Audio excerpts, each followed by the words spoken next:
What's happening, fellas? Check out this absolutely stunning 1996 S1 Lightning. I bought one of these brand new from TSI Harley-Davidson Buell, literally 2 miles down the street from here, back in '96, and it wasn't my first one, and I bought a bunch of them. In fact, when they closed the dealership, he gave me the store signs, which are in the museum on the first floor. We're on the second floor of the New England Motorcycle Museum, surrounded by probably the biggest collection of classic Buells in North America. There's 27 Buells in our inventory here, everything from the 1992 RS 1200 Westwind, where they only made 29 of those. I've got several of the 1190 RSs. They made under 100 of those. 2 of them are one-of-one special paint colors, but I'll get into the collection later. We'll be doing videos on all of them. I even have Dale Earnhardt Jr.'s Buell S1 Lightning right there. So pretty cool stuff. But back to this bike. This is my favorite of all of the early tube frame Buells that we have in our inventory for a bunch of different reasons. One, it's near and dear to my heart. I had one. Two, this one's been hot rodded to the nines. Like anything you could think of wanting to do to your Buell has been done. The engine stock, it was 91 horse and 80 foot-pound of torque at the crankshaft. This one's been thoroughly built with a headwork, intake, exhaust, carburetor. I'll get into the engine build in a second, but back to the, because I'll have to read all the specs so I don't forget anything, but this is well in excess of 100 horsepower now. So lightweight, handles like a dream. Erik Buell is in the AMA Hall of Fame for a bunch of different reasons, mainly his motorcycle engineering skills, and he also was a professional road racer, one of the few motorcycle engineers who could stay on the lead lap with Kenny Roberts at Daytona back in the late 70s, early 80s when Erik was out there. But in any event, he's also was voted a Motorcyclist of the Year, and this particular model, the S1 Lightning, kind of set a new category. Like the Ducati Monster kind of followed in its footsteps, and a few other brands, but it was the first Streetfighter, a bike that was set up with a perimeter frame that was capable of hitting the high banks of Daytona right out of the box. Inverted WP, what they used to call it white power, now it's WP forks that were specifically made to Erik's specifications. Super beefy triple clamps. The trilogy of tech that Erik had focused on since his early days as an engineer are quite evident in this bike. Low unsprung weight, super stiff perimeter frame, and a very low center of gravity on this motorcycle. So the exhaust is directly under the engine. It has super lightweight aluminum wheels and all the things that an engineer would build into their motorcycle. One of the things I thought was ironic is I was going through some Buell literature I have here at the museum, and check this out. This blew my mind. This is the 1996 brochure for this motorcycle right here that I have. We have a massive inventory of brochures. And when I opened it up to the middle page, it said, if it's not parked in the Museum of Modern Art, it's not parked in the Museum of Modern Art, but give it time. I thought that was just kind of ironic because now I've got a display of early Buells, and here they are in the museum. This one is more than a museum piece, though. This is the one that I picked as the bike. If it doesn't get sold, all of the or most of the Buells are going to be up for sale at one part or the other. This one we're doing the video for it now, so this will be one of the ones going up for sale in addition to the ones we already have listed. But this one was my choice to take the Penguin Road Racing School. I want to go to Thompson Motor Speedway and Loudon, Laconia, and do the Penguin Road Racing School. I got to go to Vanson and get a leather jacket and pants and the whole gear set so I can do it. But I didn't want to start with the 185 horsepower Helicon powered 1190s that I have over here, because frankly, I wanted something that would be a little more forgiving. That's a pro level road racer's motorcycle. These are known to be very forgiving, and it's not so much horsepower that I'll kill myself, but quite a bit of custom work has been done on this. Probably the most obvious thing is all the carbon fiber and the custom paint job. The paint job is actually a Harley-Davidson candy sun glow color, so when you're outside, it can look dark black from one side, or when the sun's on, it can look red. It's like a deep, dark burgundy metallic. The graphics on it are one-off. Those were made by Christy Steiger. She did those to have it match the color of the frame. It's a metallic silver. So the paint job is probably the first thing that pops out. And then you start looking at the carbon fiber front fender, carbon fiber front fairing, carbon fiber inner fender, and that's the next thing that really sticks out. The third most prevalent cosmetic feature on it is these came standard with Marchesini wheels, which was what mine came with. They were white, the ones on mine.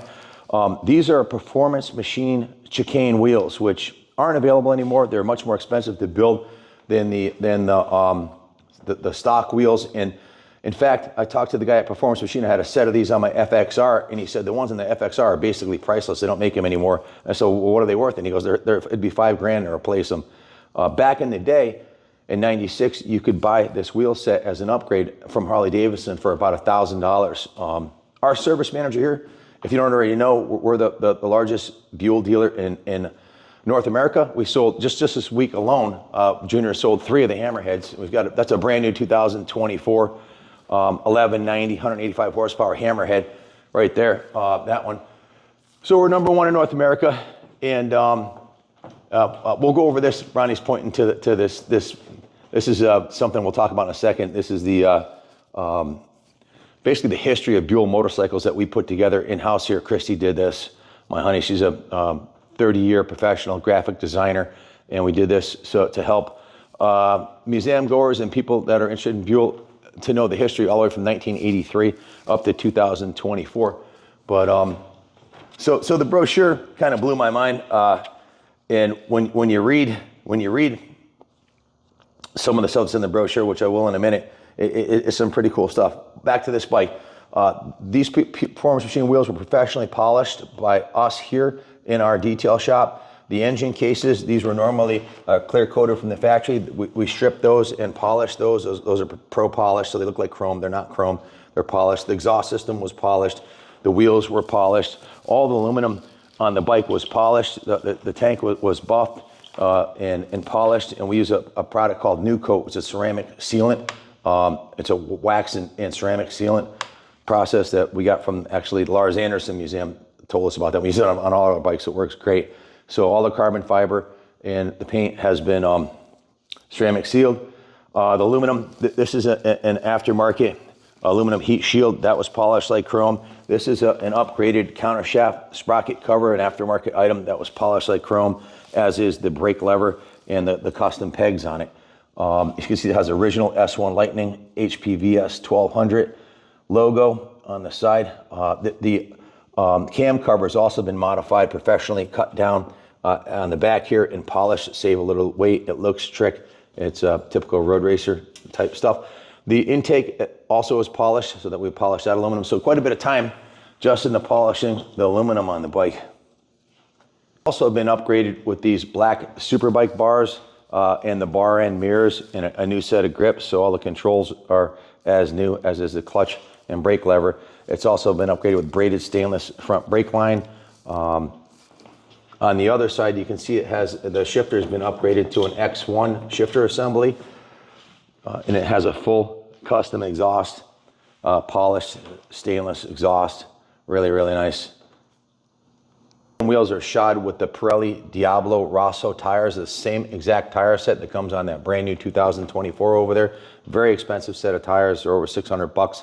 And they have less than 100 miles on them. They're virtually no wear on them at all. Then we get to the heart of the beast. That's really the magic on this bike is the engine. Tremendous amount of work has been put into this. The engine was removed from the frame. The engine cases were split. The transmission was removed, and it was replaced with a close ratio gear set. While the crank was out, a crank scraper was installed. When the cases were split, that helps with the parasitic loss.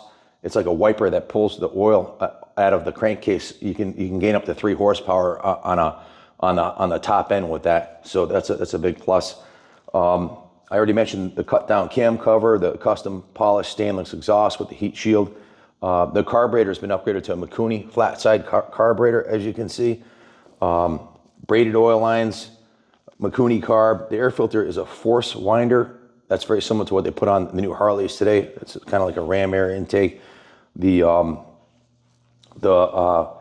pump was upgraded with the Zippers oil pump. The headwork was done by Zippers with big valves.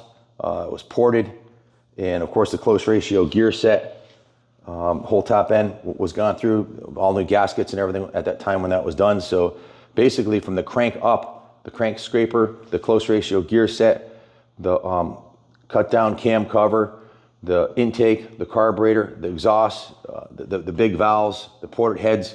We haven't put it on the dyno yet, but stock they're rated at 91 at the crank. I would expect this one to be in the 110 range. Which would put it close to 100 at the rear wheel. So up from the stock, which I think was, we calculated it is 91 at the crank with 12% parasitic loss. It was about 80 horsepower, if I remember correctly. So this one would be up closer to 100, quite a bit of work. It revs beautifully. It's the middle of winter here. It's December 20th. It's actually the shortest day of the year today. So trust me, if I've ridden this bike a couple of times when it was nicer out a couple weeks ago. If I could have, I'd be riding wheelies all the way up the street for you guys and showing you what this thing, because it is the ultimate hooligan machine. It sounds like a Harley, revs a little faster than a Harley because the engine's done right, but it handles like a super bike. It's a phenomenal machine, one that I'd feel safe taking to the track. And if it doesn't get sold by this spring, I will be taking it to the Penguin Road Racing School. So a couple of other things I didn't mention was the fender eliminator. That's an aluminum one. So I think I covered most of the stuff. Anything I forget, I'll put on the eBay ad. If you have any questions about it, you can call us, ask us. We're here all the time, Monday through Friday, 9 to 5. Give us a call. If you want to come take a look at it, you're more than welcome to. And like I said, if we get a warm winter, I really didn't want to take it on the street too, even if it wasn't snowing like it was today. I don't really want to ride it on the roads in New England right now because there's salt on the roads, and I don't want to screw up all aluminum on it. So, but I have test ridden it. We've had the bike for, I don't know, a couple months now. Done a bunch of work to it, went right through it. Of course, we're running VP ethanol-free fuel on it. We changed the oil, changed the transmission oil also. This is a 2-hole change on this one. Went through the whole bike, gave it a complete nut and bolt. Major tune-up, and a new battery, and a battery tender lead. I forget where the battery tender lead is, but you can plug this thing in if you like, if you're going to park it for a while. No, it's on the other side. So that's actually a main fuse. So, and I went to the detail shop where all the aluminum was polished.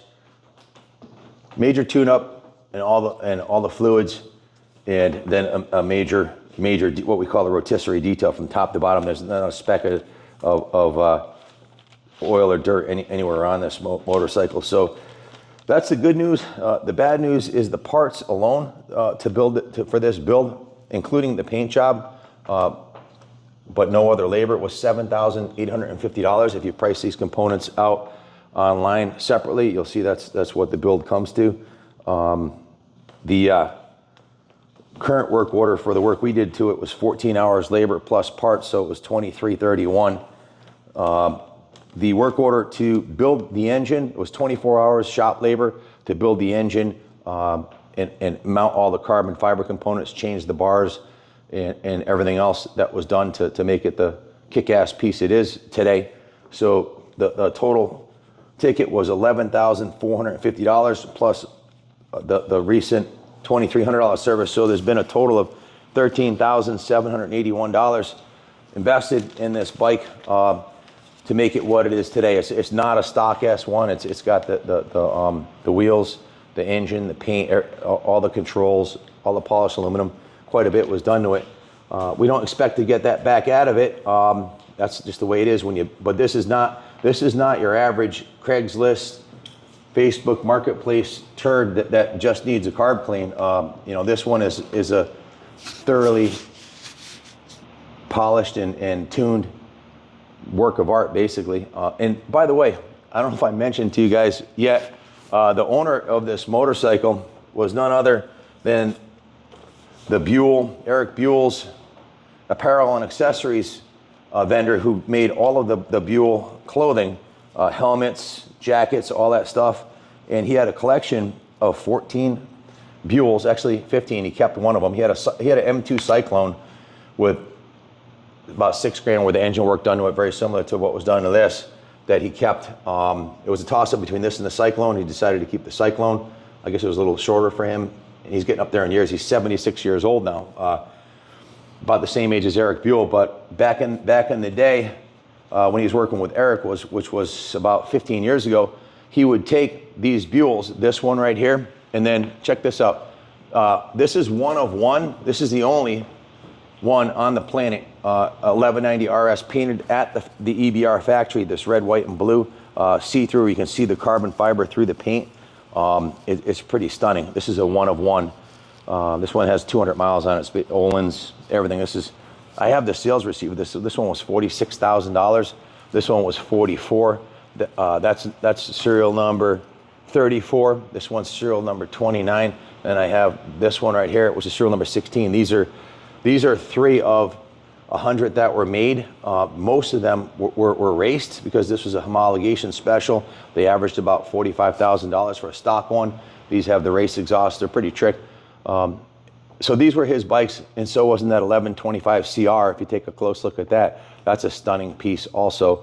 Absolutely immaculate. These were the show bikes that were hardly ever ridden. They were just bought and taken on display. In fact, the one that he put the most miles on was the S1 Lightning I was just showing you. That was his favorite one to ride. This one's pretty interesting too. This is an STT. This is a long travel TT style or supermoto style that Erik had come up with. If you look at how long the fork travel is on this thing, it's got like double the fork travel of any other street going Buell. It was designed to jump off loading docks and off curbs and stuff like that in the city. But anyways, I digress. Back to the S1. This guy, the guy who owned this motorcycle, was the Buell Motor Clothing owner. He's a guy who owned that company, and he kept these in a climate control facility on a charger with a cover. I still have the cover. You'll get a cover with the bike if you buy it. I also have, of course, the clean title for it, and I have clean title here and the original owner's manual. So the brochure I'm keeping with my museum archives. So that's where it came. That's what I'm going to keep it in there. So if you have any questions about it, give us a call, 860-454-7024. Like I said, my son Kenny Jr. He runs the office. He'll take care of you. It'll be put up on eBay for an auction sale, along with some of these other Buells you see here. There's 3 of the 1190 RSs. I'm only going to keep one, probably the red, white, and blue one. If you know me, it's easy to figure out.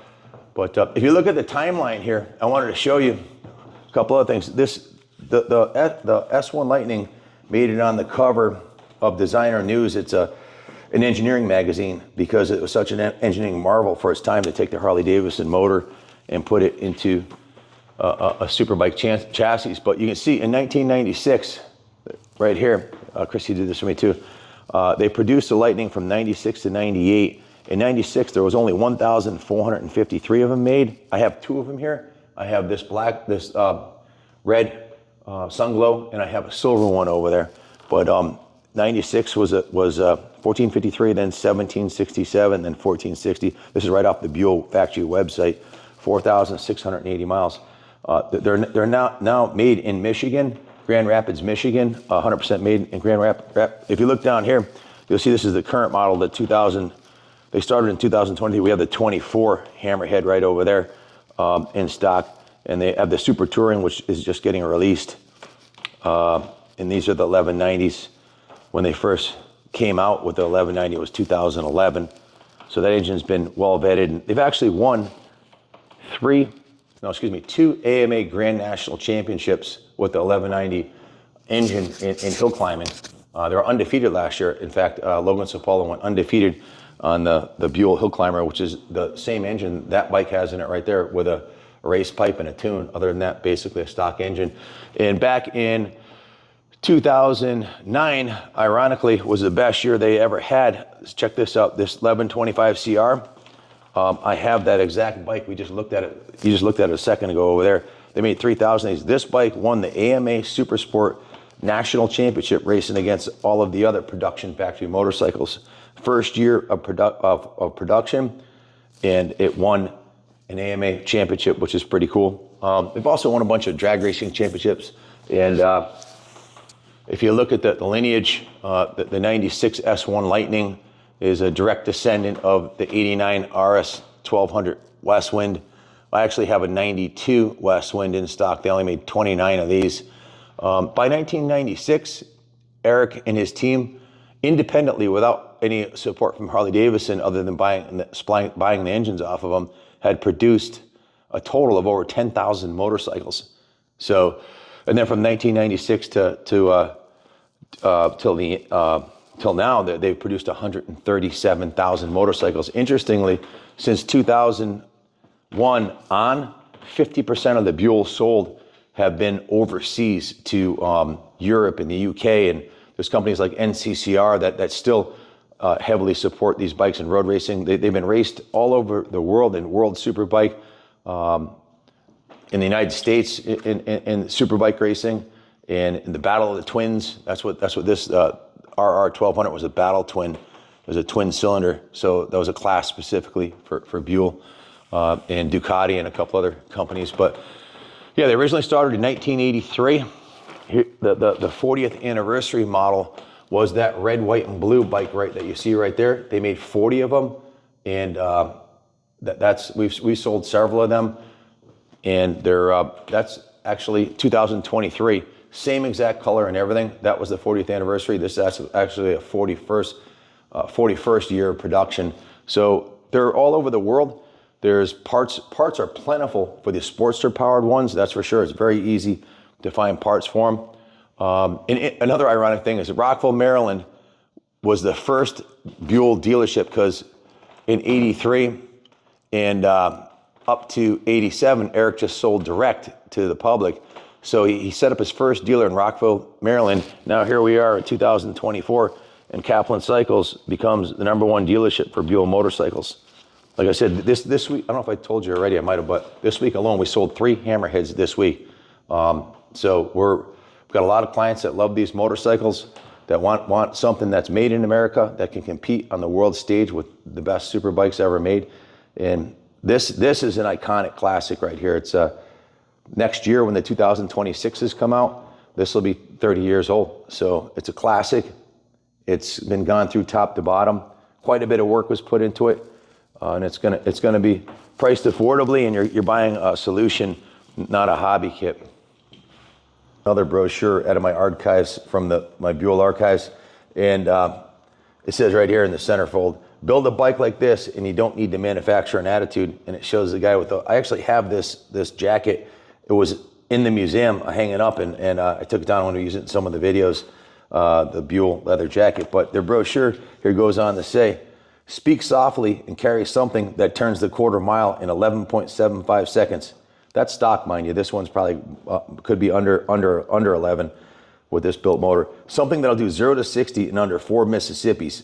Something like the Buell S1 Lightning, a bare bones American muscle bike dedicated to the pursuit of an exuberantly explosive ride. Racked up and back with a chopped derriere, its wasp-waisted body and bikini fairing can't help but exude raw performance. Just sitting on it inspires confidence. The handlebars are wide, your legs in tight, its short wheelbase and dirt tracker seating are fortified with the front-loaded weight distribution proven essential in road racing, and perform it will. A narrow profile and mass centralized muffler allow for intuitive lean. In addition to speed, the Buell modified 91 horsepower, 1203 cc engine turns out torrential torque. The Lightning's power curve is forgiving. Downshifting through curves to maintain peak power is usually unnecessary. An innovative suspension system is easily adjustable for preload, compression, and rebound. Unlike other sport bikes, the S1 responds superbly on less than pristine pavement. It's equally proficient on curvaceously cracked asphalt, decisively derelict dirt road, even pothole-pocked turnpike. Yes, there's a whole real world out there ready to be ridden, and there's overachieving black sheep in the family ready to ride.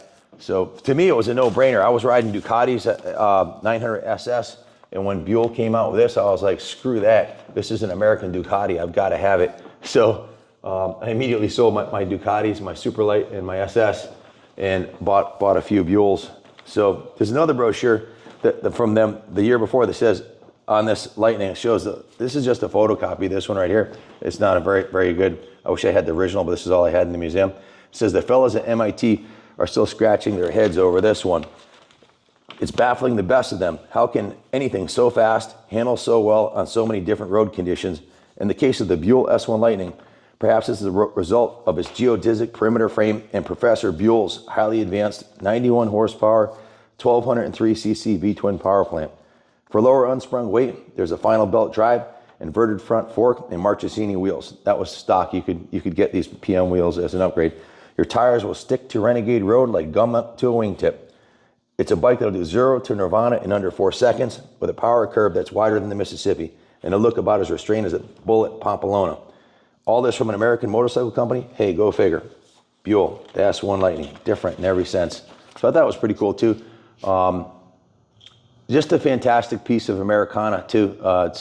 They didn't make that many of these. There was only 1,400 of them made. About half of them got shipped overseas. So let's say that leaves 750 here in the States. How many do you think are left 26 years later in this kind of condition?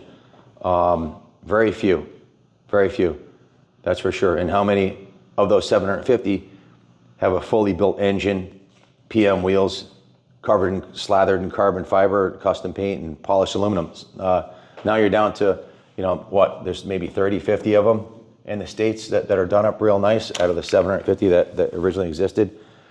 I think they're an excellent value right now. I believe they're undervalued. You can find these on Craigslist and Facebook Marketplace, ones that have been parked for 20 years, 10 years, that need a little work for, $3,000. Nice, good runners are in the $4,000 to $6,000 range. But ones like this, nice, are few and far between. Anyways, if you have any questions about it, give me a call, 860-454-7024. Like I said, this was my favorite of the bunch. I believe it was the guy who owned the Buell clothing company. It was his favorite too, and that's why he spared no expense in the speccing of this thing and the care and maintenance of it. A stunning piece. Thanks for watching. I wish you all a Merry Christmas, 5 days before Christmas. Thanks for watching, and God bless America.